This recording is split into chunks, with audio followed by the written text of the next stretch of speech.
Hi, welcome back to SQL Database Administration Hub.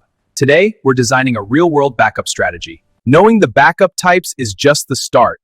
The real skill is combining them into a strategy that protects your data. It's based on how much you can afford to lose and how fast you need to recover.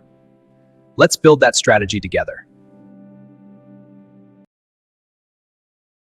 Every backup strategy is built around two fundamental questions.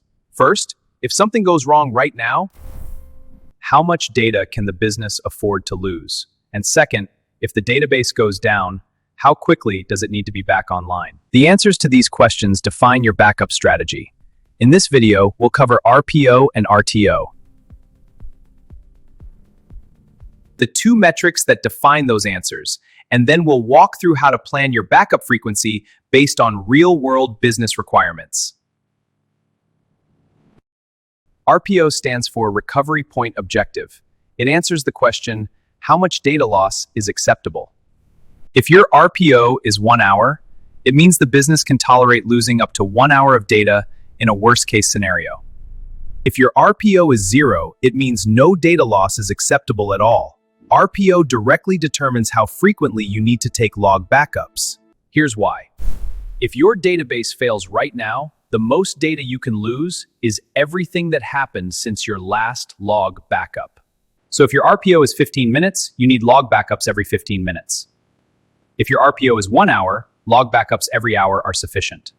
For most production databases, an RPO of 15 to 30 minutes is a reasonable target. For highly transactional databases like financial systems, an RPO as low as 1 to 5 minutes might be required, which means log backups that frequent, or even more advanced solutions like always-on availability groups, which we'll cover later in the course. Work with your business stakeholders to define the RPO for each database. Not all databases have the same requirements. A reporting database might have a much higher acceptable RPO than your core transaction processing database. RTO stands for Recovery Time Objective. It answers the question, how quickly does the system need to be back online after a failure? If your RTO is 2 hours, the business can tolerate 2 hours of downtime during a recovery. If your RTO is 30 minutes, you need to be back up within half an hour. RTO influences how you design your backup strategy in terms of restore speed. Here's the trade-off. A full backup restores faster than replaying many log backups, but a strategy that relies heavily on full backups uses more storage and takes longer to back up. A strategy that uses frequent log backups minimizes data loss but can require restoring many log files in sequence, which takes more time. Differential backups help balance this trade-off. By including a recent differential in your restore sequence, you reduce the number of log backups that need to be applied afterward, which speeds up your restore time significantly. If your RTO is very aggressive, say under 30 minutes, backup and restore alone may not be sufficient. We'll cover those in detail later in this course.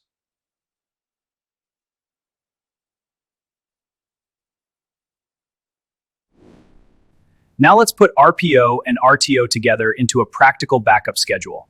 Here's a real-world example of a solid backup strategy for a typical production database. Full backup, once per week, typically on Sunday night during the lowest traffic window. This keeps the full backup size manageable and gives you a weekly baseline. Differential backup, once per day, typically during off-peak hours like midnight. This limits the number of log backups needed to restore to any given point during the day to just a few hours worth. Log backup, every 15 to 30 minutes throughout the day. This keeps your RPO within 15 to 30 minutes and ensures the transaction log doesn't grow out of control. This weekly full, nightly differential, frequent log pattern is the most common strategy in production SQL Server environments and gives a good balance of data protection, storage efficiency, and restore speed. A few additional planning considerations. Always store backup files on a different physical location from your database files. If your server dies and takes both the database and the backups with it, you have nothing to restore from. Consider storing backups on a network share, a dedicated backup server, or cloud storage. And always verify your backups by periodically doing test restores in a non-production environment. A backup you've never tested is a backup you can't trust. And that's how you design a real-world backup strategy.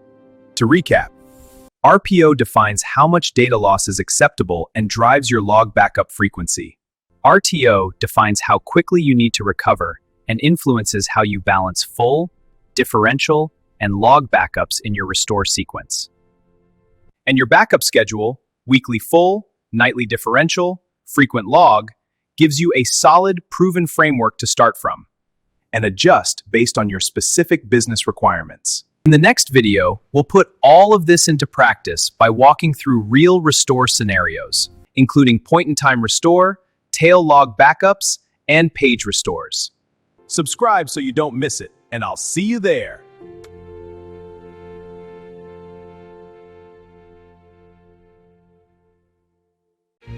Generous Academy.